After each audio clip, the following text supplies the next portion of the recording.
D'abord, constater pour s'en féliciter qu'il s'agit là d'une consolidation des acquis et que ce gouvernement vient s'inscrire dans la continuité de la politique de rupture dans tous les secteurs qui est engagée dans le pays depuis 2012.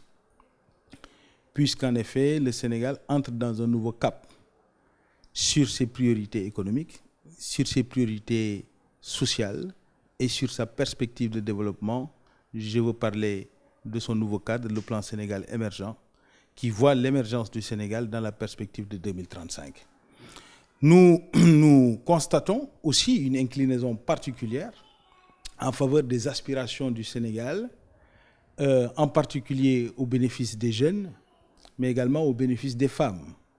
Au bénéfice des jeunes, il faut aussi le raccorder à la priorité qui est donnée à tout ce qui est politique de promotion de la main-d'œuvre à haute intensité ici dans le pays et la promotion de jeunes comme donc Pape Gorgui Ndong que nous félicitons, mais également le renforcement des capacités de production du pays.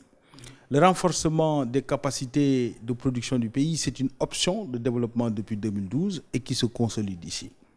Parce que l'idée, c'est d'atteindre une productivité transformationnelle de l'économie.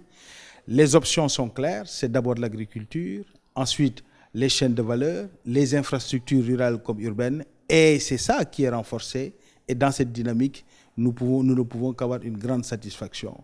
Nous pensons que les élections de 2019 sont un rendez-vous politique. Or, les rendez-vous politiques sont gagnés parce que simplement, vous œuvrez au bénéfice des Sénégalais.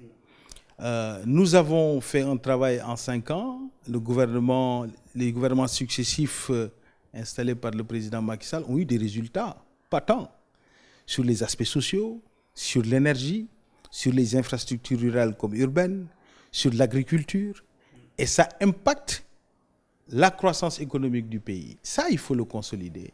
Et c'est pour ça que les options de renforcement des capacités de production du Sénégal sont clairement ressenties dans le nouvel attelage gouvernemental.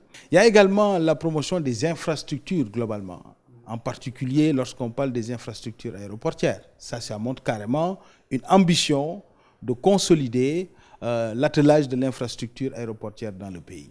Et enfin, il y a le ministère du Pétrole qui répond à une situation exceptionnelle qui est un peu liée à la providence, qui est donc la découverte du pétrole et du gaz dans notre pays. Avoir un ministère dédié, et c'est aussi quelque chose de très positif, qui montre en tout cas que nous avons là un gouvernement déterminé dans son attelage. Et à travers les jeux de chaises musicales, on voit bien que l'ambition, c'est d'aller vers une perspective de consolidation, de renforcement de la dynamique que nous avons mis en place sous la direction éclairée du président Sall depuis 2012. Je pense que la seule chose qui a été importante là, en tout cas de ce que nous voyons, c'est de mettre les intelligences et les compétences en musique et de faire en sorte que le résultat qui est le but attendu, le résultat ultime, soit l'amélioration des conditions de vie de nos compatriotes. Mais il ne faut pas s'arc-bouter à une lecture purement politicienne de cette affaire-là.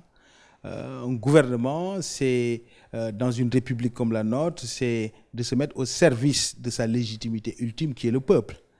Et de ce point de vue, c'est améliorer les conditions de vie, les conditions d'existence des Sénégalais d'aujourd'hui et bâtir les conditions, de créer les conditions en tout cas pour que les Sénégalais de demain vivent mieux que les Sénégalais d'aujourd'hui.